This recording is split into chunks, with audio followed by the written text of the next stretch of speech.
അപ്പം 9ലെ ഹിസ്റ്ററിയുടെ 1ാമത്തെ ചാപ്റ്റർ എന്ന് പറയുന്നത് moving forward from the stone age എന്നാണ്.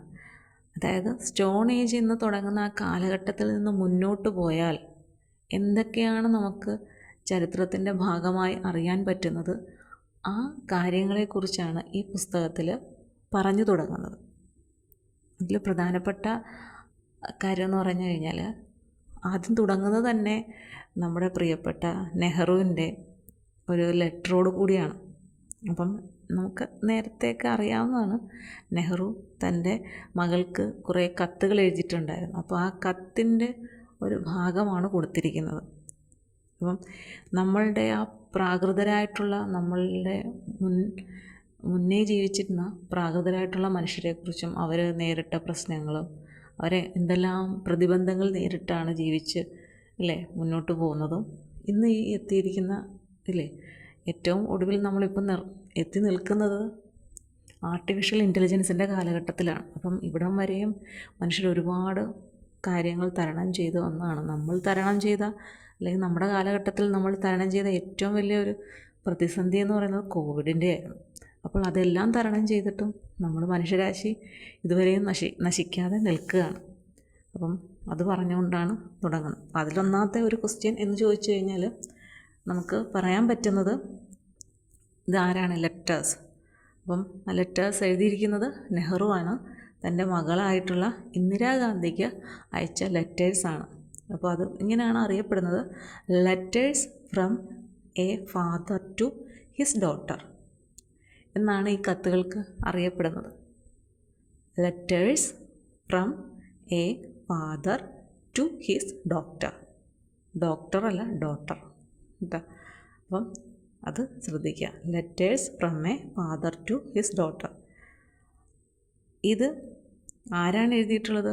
നെഹ്റു ആണ്. നെഹ്റു തൻ്റെ മകളായിട്ടുള്ള ഇന്ദിരാഗാന്ധിക്ക് എഴുതിയ ലെറ്റേഴ്സിൽ നിന്നാണ് കൊടുത്തിരിക്കുന്നത്.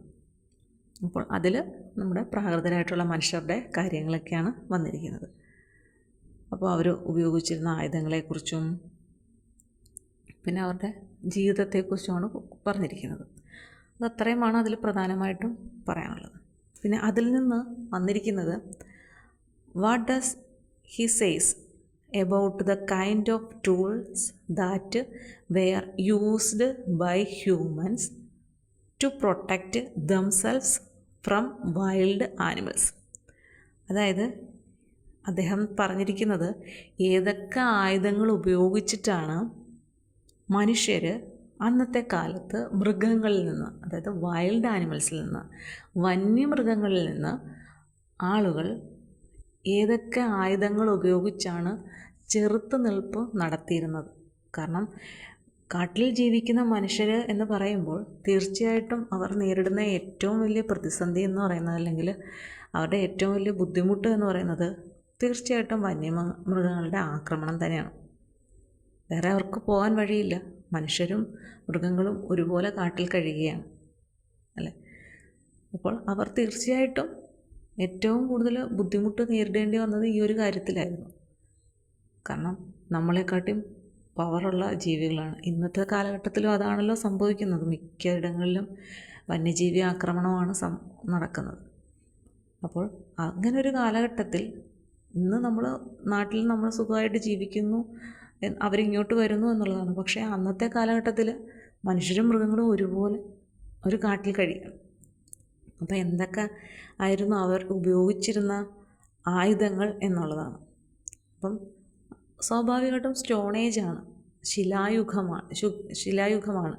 അപ്പം തീർച്ചയായിട്ടും സ്റ്റോൺ കൊണ്ടുള്ള, അതായത് കല്ലുകൊണ്ടുള്ള ആയുധങ്ങളാണ്.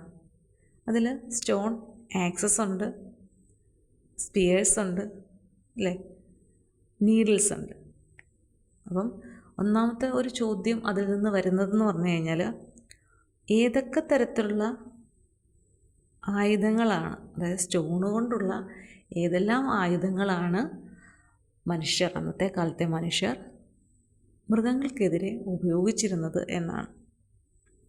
അതായത് മൃഗങ്ങളിൽ നിന്ന് രക്ഷ നേടാൻ അന്നത്തെ കാലത്തെ മനുഷ്യർ ഉപയോഗിച്ചിരുന്ന ആയുധങ്ങൾ ഏതൊക്കെ എന്ന് ചോദിച്ചു കഴിഞ്ഞാൽ കൊടുക്കാനുള്ള ഉത്തരം എന്താണ്? സ്റ്റോൺ, ആക്സ്, പിന്നെന്താണ് സ്പിയേഴ്സ്, പിന്നെ സ്റ്റോൺ നീഡിൽസ്.